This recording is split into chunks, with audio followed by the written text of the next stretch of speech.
Live in Los Angeles, it's The Herd. Wherever you may be, however you may be listening, thanks for making us on this Wednesday part of your day. We have some breaking news. Things are happening. This is one of my favorite times and least favorite times. People lose jobs. That's bad, obviously. New people, new opportunities. Jim Harbaugh, Dan Quinn, Ben Johnson. So a lot of moving and shaking right now in Chicago. Not wasting any time. Carolina midseason, Raiders midseason, Washington, Atlanta Monday. Now we got Chicago making a move with their coach, and they're staying with their coach, J-Mac.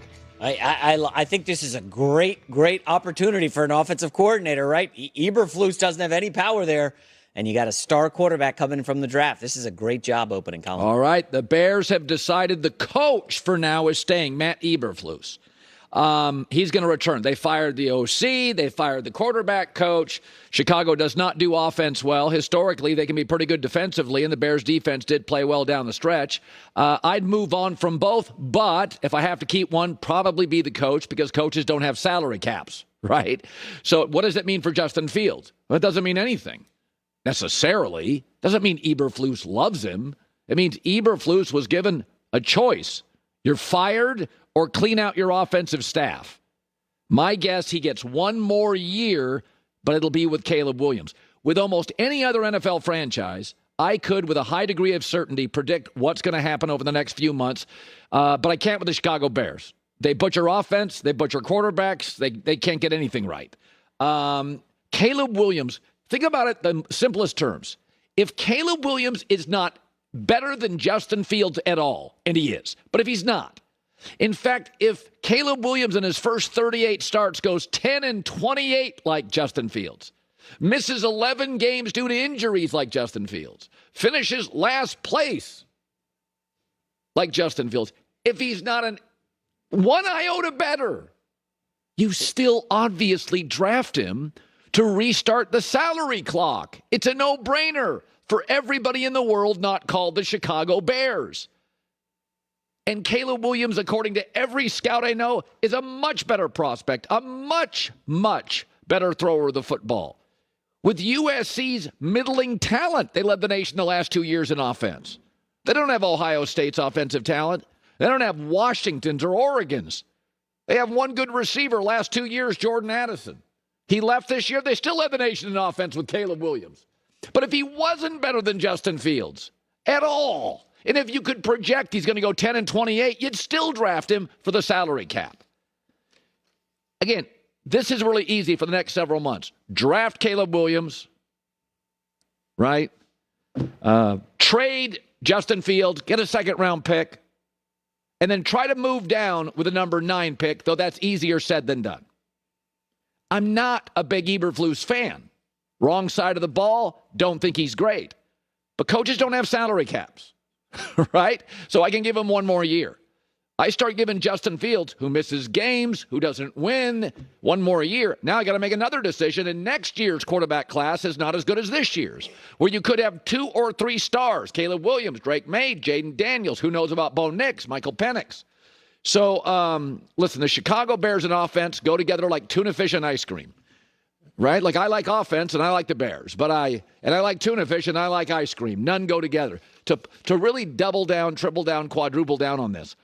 2 Bears offensive coordinators, 2 in the last 25 years, have lasted more than 2 years. John Shoup and Ron Turner. The next offensive coordinator, this is not a misprint, will be their 13th OC in 26 seasons. They just don't know offense. They're still honoring defensive greats from 85. So the Chicago Bears, of course, butchered Justin Fields' first team. Of course, they'll retain their defensive head coach. Of course, they're firing their offensive coordinator and quarterbacks coach. I would have moved off both. They're keeping one. Don't make a mistake and keep 2. Justin Fields has value. But if and Caleb Williams, if they're even, and I don't think they are, you draft Caleb Williams just for the salary cap availabilities. So they're making moves. Chicago's always making moves. All right. So the Lakers last night beat Toronto 132-131. And, listen, we got conspiracy theories everywhere in the world now. Politics, sports, vaccines. It's just a loser's paradise. I got no interest with conspiracy theories. I know your favorite podcaster does them, and maybe your favorite New York quarterback does them. I'm not a conspiracy theory jockey. It's not my thing. I think mostly I follow science, I follow rules, I follow laws. I don't see. Now, that doesn't mean historically there haven't been a few that have hit. But, I can hit a full court shot in basketball once in my lifetime, too. But the Toronto coach, Darko Rajkovic, is absolutely certain something was fishy last night with the officiating. What happened tonight, this is completely BS. This is shame. Shame for the referees, shame for the league to allow this. 23 free throws for them, and we get 2 free throws in the fourth quarter. I understand respect for all stars and all of that, but we have star players on our team as well.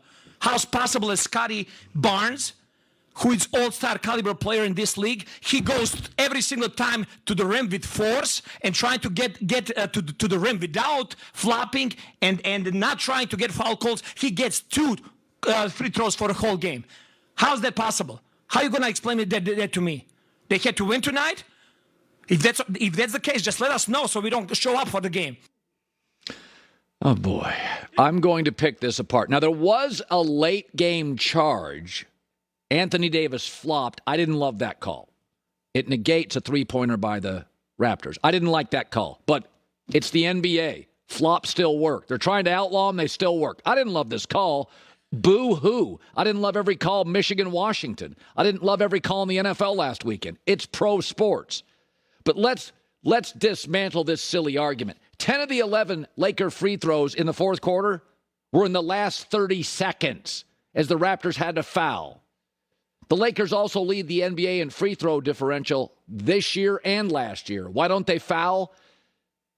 Because Anthony Davis is arguably NBA's best defensive player. He didn't foul out in New Orleans. He didn't foul out in Los Angeles. Anthony Davis is an unbelievable defender. I think he's the best in the NBA, and he is very disciplined. He doesn't foul. By the way, LeBron doesn't foul out. Either did MJ. Either did Kobe. The greats don't foul out. Right? LeBron, when he wants to play defense, occasionally, he doesn't commit a lot of fouls. So your 2 stars don't commit them. Also, Scotty Barnes doesn't draw fouls outside of the top 50. He's not a top 10 player in the NBA. He's a good player. He doesn't draw fouls. Also, what teams draw fouls? Teams that score closer to the rim. The Lakers do not shoot a lot of threes. They don't. Why? Because they don't have a lot of good three-point shooters. So Anthony Davis doesn't foul a lot, Lakers or Pelicans. He's fouled out 1 time in 6 years. LeBron doesn't foul a lot. Every metric, every data point, every reality is on the Lakers' side.